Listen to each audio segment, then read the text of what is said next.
નમસ્કાર દર્શક મિત્રો, બોટાદ દસ્તક ન્યૂઝમાં આપનું હાર્દિક સ્વાગત છે। હું છું એલડી મકવાણા। આપ જોઈ રહ્યા છો બોટાદ દસ્તક ન્યૂઝ।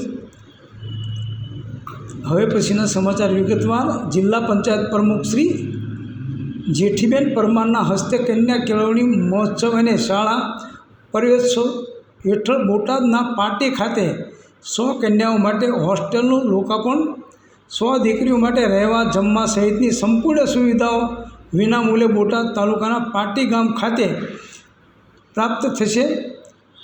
સમગ્ર રાજ્યની સાથે બોટાદ જિલ્લામાં પણ કન્યા કેળવણી મહોત્સવ અને શાળા પ્રવેશોત્સવ 2025નો આજથી શુભારંભ થયો છે।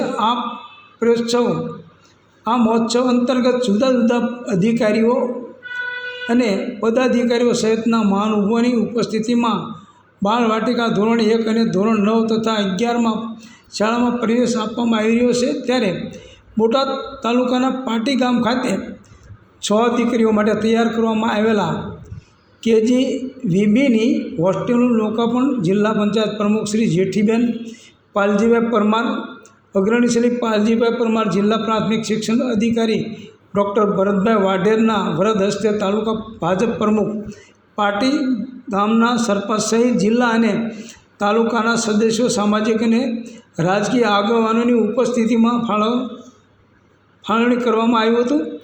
શાળા પ્રવેશોત્સવ અને કન્યા કેળવણી મહોત્સવ હેઠળ બોટાદ તાલુકામાં 6 દીકરીઓ માટે રહેવા જમવા સહિતની સંપૂર્ણ સુવિધાઓ વિનામૂલ્યે બોટાદ તાલુકાના પાટી ગામ ખાતે પ્રાપ્ત થવાથી ઉપસ્થિત કન્યાઓ અને તેના વાલીઓએ હર્ષની લાગણી વ્યક્ત કરી હતી।